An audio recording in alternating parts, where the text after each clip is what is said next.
नमस्कार साथियों, अगर आप मध्य प्रदेश के ST SC या OBC वर्ग से हैं तो सरकार दे रही है स्कॉलरशिप, लैपटॉप, हॉस्टल और कई योजनाओं का फायदा। लेकिन उसके लिए जरूरी है हितग्राही प्रोफाइल पंजीयन, मतलब MP-DAS प्रोफाइल रजिस्ट्रेशन। कैसे करें, कहाँ करें, मोबाइल से या कंप्यूटर से। लेकिन एक जरूरी काम अगर नहीं किया तो आप इनका फायदा नहीं ले पाएंगे। आप रजिस्ट्रेशन दो तरीकों से कर सकते हैं, मोबाइल से या कंप्यूटर से। चलिए स्टेप बाय स्टेप बताते हैं पूरी जानकारी सिर्फ 5 मिनट में। उसके लिए आपको सबसे पहले यहाँ जाना है, गूगल में सर्च करना है tribal portal. Tribal portal search करने पर इस टाइप से एक आपके सामने इंटरफेस शो होने लगेगा। यहाँ पर आप पहले ही लिंक पर ट्राइबल वेलफेयर डिपार्टमेंट लिखा हुआ है, इस लिंक पर आपको सिंपली क्लिक कर देना है।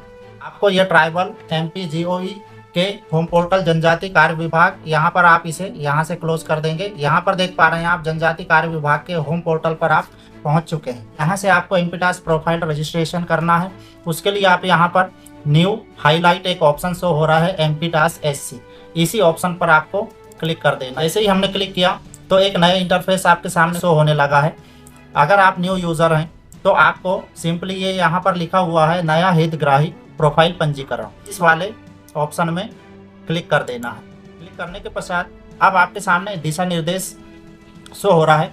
आप इस दिशा निर्देश को बारी बारी से रीड कर लेंगे और आपके आधार और आपके समग्र में आधार KYC आपने नहीं किया है तो इस लिंक के माध्यम से आप आधार KYC कर सकते हैं। और दूसरी लिंक ये दी हुई है, अगर आपके समग्र ID में आय का विवरण अद्यतन नहीं है तो आप इस लिंक के माध्यम से आय की जानकारी भी उसमें अपडेट कर सकते हैं। अब आपको सिंपली नीचे आ जाना है और ये आपके सामने दिखाई दे रहा है चेकबॉक्स, इसी चेकबॉक्स को क्लिक कर देना है। आगे बढ़े पर क्लिक करें। अब यहाँ पर आप देख पा रहे हैं हितग्राही प्रोफाइल पंजीकरण। यहाँ पर हितग्राही का समग्र ID आपको डालना होगा, तो हम यहाँ पर अपनी समग्र ID डाल दे रहे हैं। तो यहाँ पर हम समग्र ID डाल चुके हैं। अब आपको यहाँ पर दिया हुआ है OTP प्राप्त करें, इसी ऑप्शन पे आपको क्लिक कर देना है। क्लिक करने के पश्चात थोड़ा सा प्रोसेस होगा और आपके समग्र ID में जो मोबाइल नंबर लिंक है उस पर एक OTP भेजी जाएगी, वही OTP आपको यहाँ पर एंटर कर देना है। OTP प्रविष्ट दर्ज करें, इस वाले ऑप्शन पे OTP डालने के पश्चात अब आपको यहाँ OTP सत्यापित करें पर सिंपली क्लिक कर देना। ये हमने क्लिक किया, थोड़ा सा प्रोसेस होगा और यहाँ पर आप फाइनली देख पा रहे हैं आपके द्वारा दर्ज किया गया OTP सही है। अब आपको ओके पर क्लिक कर देना है।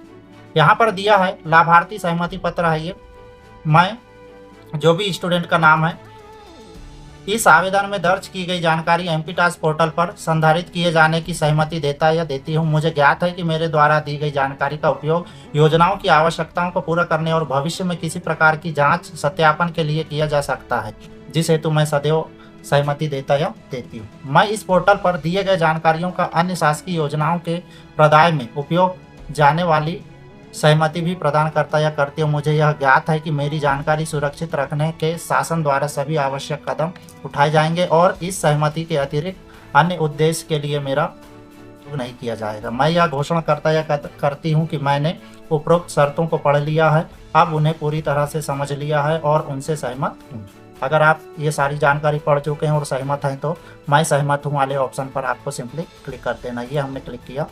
जैसे ही आपने यहाँ पर क्लिक किए, यहाँ समग्र ID की सारी जानकारी आपके सामने शो होने लगेगी, जैसे कि आप यहाँ पर देख पा रहे हैं। व्यक्तिगत विवरण आपको यहाँ देखने मिल जाएगा, आपकी प्रोफाइल पिक्चर यहाँ देख पा रहे हैं आप।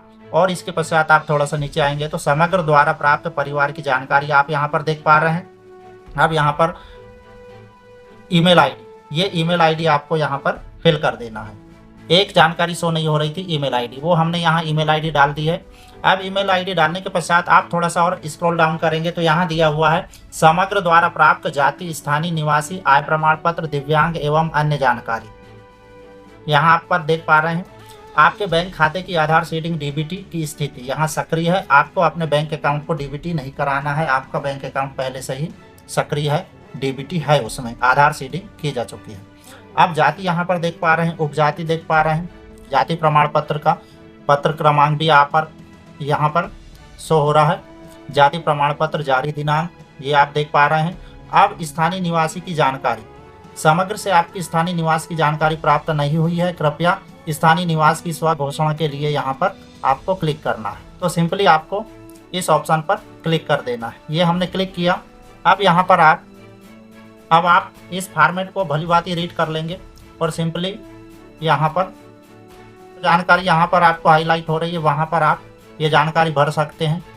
और इसके बाद सेलेक्ट डोमेसिल, यहाँ पर डोमेसिल एलिजिबिलिटी में आपको पहले ही ऑप्शन पर क्लिक कर देना है और इसके बाद थोड़ा सा नीचे आकर के जमा करें पर क्लिक कर देना है। जैसे ही आपने क्लिक किया, यहाँ पर उपयोगकर्ता द्वारा स्थानीय विवरण को सफलतापूर्वक जोड़ दिया गया है। तो आपने देखा स्थानीय निवास की जानकारी आपको यहाँ से मिल गई। तो हमने स्थानीय निवासी की जानकारी को अपडेट कर लिया, उसकी जानकारी अद्यतन हो गई। अब यहाँ पर दो ऑप्शन शो हो रहे हैं, हाईलाइट, अवलोकन करें और संशोधन करें। तो यहाँ पर अवलोकन करें में आपको क्लिक कर देना है। यहाँ पर आप देख पा रहे हैं पूरी जानकारी आपकी संशोधित हो चुकी है, अपडेट हो चुकी है। अब आपको यहाँ पर वापस जाए पर क्लिक कर देना है। अगर किसी प्रकार का संशोधन है, आपको चेंजेस करना है, तो यहाँ संशोधन करें पर क्लिक कर देंगे, जैसे कि ये हमने किया। यहाँ पर आप अपनी जानकारी डाल सकते हैं कि क्या संशोधित करना है। वो जानकारी डालने के पश्चात यहाँ पर जमा करें पर क्लिक कर देंगे। लेकिन हमने हमारी सारी जानकारी सही है, इसलिए हम कुछ नहीं करेंगे यहाँ पर। अब आप यहाँ पर देखेंगे कि आपको दिया हुआ है आय प्रमाण पत्र। अब यहाँ पर आपकी जो आय है, आपने जो आय प्रमाण पत्र बनाया है, उस आय प्रमाण पत्र का यहाँ पर अब आपको क्रमांक डाल देना।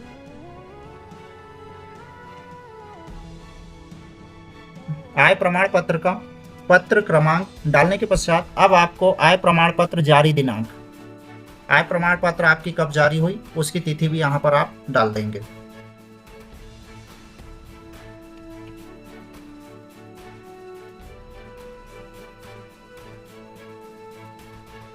डेट डालने के पश्चात अब आपको सिंपली गेट इनकम डिटेल पर क्लिक कर देना है और ये आपकी सारी जानकारी, इनकम की जानकारी यहाँ पर शो होने लगी। अब आपको सिंपली नीचे आप देखेंगे कि उपरोक्त समग्र की जानकारी को अपडेट करने के लिए इस बटन पर क्लिक करें। तो ये हम सिंपली यहाँ पर क्लिक कर देते हैं। ये हमने यहाँ क्लिक कर दिया है, ये हमने यहाँ क्लिक कर दिया। अब यहाँ पर आपको सिंपली पुनः क्लिक करना है, तो जिससे आपकी जानकारी संशोधित हो चुकी है,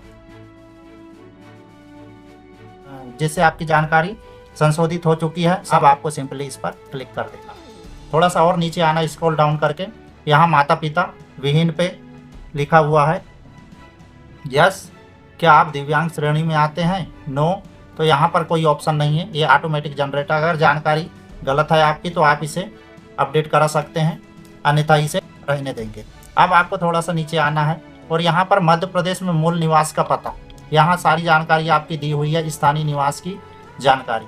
अगर इसमें कुछ संशोधन कराना है तो आप इसे भी संशोधित करा सकते हैं। सारा चेकआउट आपने कर लिया, ये सारी जानकारी आपकी सही पाई जाती है, तो आप सिंपली अब नीचे आकर के चेक बॉक्स मैं घोषणा करती हूँ कि मेरे द्वारा प्रदान की गई संपूर्ण जानकारी सत्य है। मेरे द्वारा दी गई जानकारी किसी प्रकार से गलत या पात्र मापदंडों की आवश्यकता अनुसार नहीं पाई जाती तो मेरा प्रोफाइल रद्द किया जा सकता है। ये आपने घोषणा कर दिया है, चेक बॉक्स पर क्लिक कर दिया है। अब आपको सिंपली सेव एंड रिव्यू इस वाले ऑप्शन पर क्लिक कर देना। ये हमने क्लिक किया, थोड़ा सा प्रोसेस होगा और फाइनली आपका ये प्रोफाइल जो है शो होने लगा है आपके सामने। ये आपकी जानकारी, जैसे कि आप यहाँ पर देख पा रहे हैं, आपकी सारी जानकारी शो होने लगी।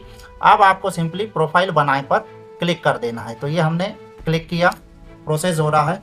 आपकी प्रोफाइल सफलतापूर्वक बनाई गई है, आपकी प्रोफाइल बन चुकी। आपका registration, beneficiary registration MP task portal पर हो चुका है। अब आपको यहाँ पर ओके बटन पर क्लिक कर देना है। यहाँ पर आप जैसे देख पा रहे हैं, प्रिय हितग्राही, आपका प्रोफाइल पंजीकरण एमपी टास्क SC पोर्टल पर सफलतापूर्वक हो गया है। आपका प्रोफाइल यूजर आईडी ये आप देख पा रहे हैं, ये आपकी यूजर आईडी है।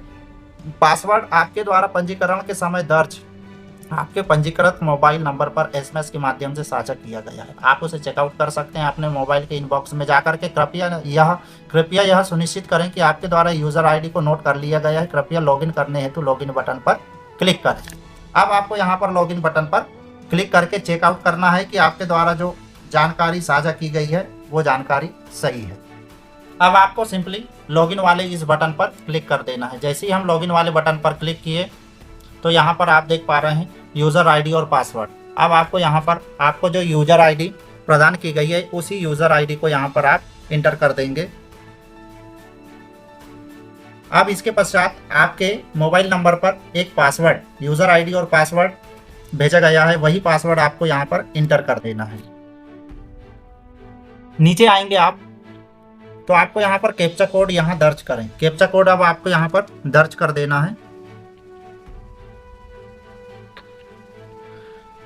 ये हमने कैप्चा कोड यहाँ दर्ज कर दिया है। अब सिंपली आपको लॉगिन वाले बटन पर क्लिक कर देना है। हमने जैसे ही क्लिक किया आप फाइनली अपने एमपी टास्क पोर्टल पर लॉगिन हो चुके हैं। यहाँ आप अपनी समस्त जानकारी देख सकते हैं। ये आपका डैशबोर्ड है।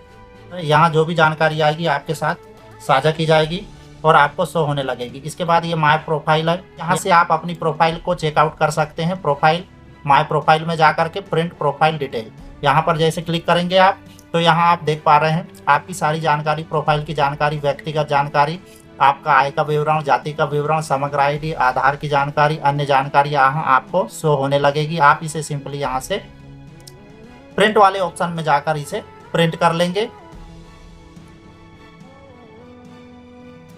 यहाँ अगर आप प्रिंटर होगा तो यहाँ से प्रिंटर का ऑप्शन चूज कर सकते हैं, अन्यथा आप यहाँ सेव एज पीडीएफ पर जाकर के इसे सेव बटन पर क्लिक कर देंगे। तो पश्चात यहाँ चेंज पासवर्ड, आप अपना पासवर्ड भी चेंज कर सकते हैं। चेक एनपीसीआई स्टेटस, यहाँ से आप अपना एनपीसीआई स्टेटस भी चेक कर पाएंगे। यहाँ स्टेटस में क्लिक किए, क्लिक करने के पश्चात यहाँ आप देख पा रहे हैं एनपीसीआई स्टेटस एक्टिव। अब यहाँ पर आप इसे अपडेट कर दीजिए। तो आशा करते हैं साथियों एमपी टास्क पोर्टल पर किसी भी स्टूडेंट का प्रोफाइल पंजीकरण कैसे किया जाता है आपने समझ लिया है। आज की इस वीडियो में बस इतना ही। चलिए एक नई जानकारी के साथ मिलते हैं अगले वीडियो में, तब तक के लिए जय हिंद।